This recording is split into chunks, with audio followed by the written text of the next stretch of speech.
Well, hi, seventh grade. Happy Thursday.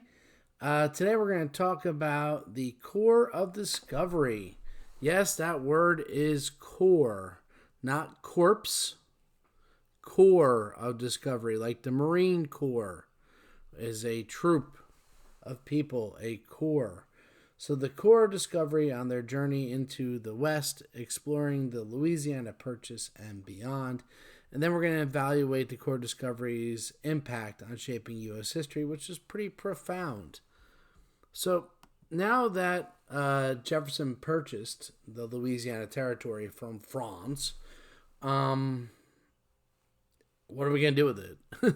What the heck did we buy? You bought it. Now what are we going to do? There was a great unknown about the western areas beyond the Mississippi. In fact, in the areas of the East, it was often referred to as the unknown. There was no reliable maps. There was a lot of rumor and mystery that there was giant monsters that lived beyond in the lands beyond the Mississippi. That there were volcanoes that were eternally erupting. They didn't exactly know what they had bought. They just knew they had a lot of land. And Jefferson wanted to send a group of people to, investigate, to figure out what the heck did I just buy. Excuse me. One of the things that he was hoping to find was the famed Northwest Passage, a way to travel by water to eventually get to the Pacific, which will never be found. But in order to do that, he wanted to get great map makers and people to navigate the rivers and waterways in the West to see if such a passage existed.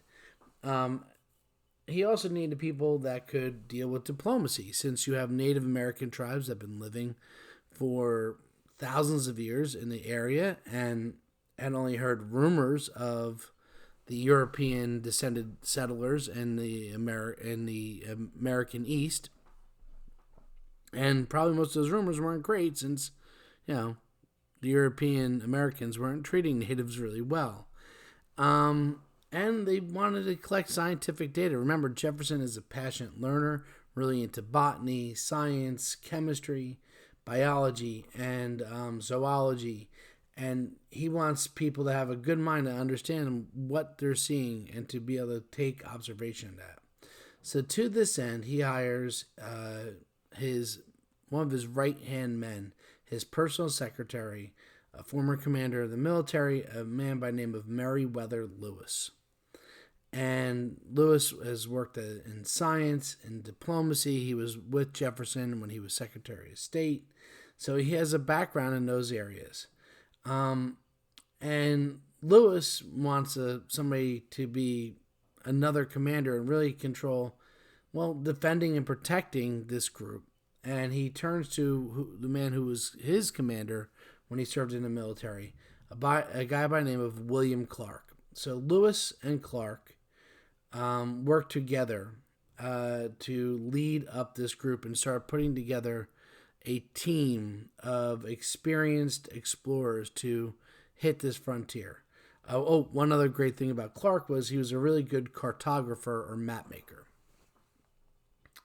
So they leave from St. Louis in May of 1804, after spending a good chunk of 1803 and the beginning of 1804 putting their group together, building up supplies. Jefferson gives them a good amount of a budget to put together, gathering food, materials. He also wants them to send messages back to Jefferson, along with specimens. Jefferson, man of science, wants to see some of the animals and specimens that they find. So they leave in May of 1804, and then they won't come home and see their family until almost 3 years later. In November of 1884, when they are in areas of present-day North Dakota. Remember, they started in St. Louis, Missouri, so they made their way up pretty far north, following the passage of the Missouri River. They were getting ready to set up camp for the winter, and they hire a French fur trader and his wife, a Shoshone woman named Sacagawea, to become part of their corps and help them translate with some of the Native American tribes and also to help them guide. Sacagawea in particular told them that her people, the Shoshone, had their settlement near the source or the beginning of the Missouri River, which is something that they wanted to find. This will be a really important moment for the Corps discovery because Sacagawea joining the Corps in many ways is a huge component that will lead to their ultimate success. She would go on and with her knowledge of the landscape of the river, she knew different passageways to go. She was their translator when meeting Native American tribes, negotiating with Native American tribes on their behalf. She knew different herbs and plants that could be used for medicine in the area. She was really so valuable. And she was only a teenager.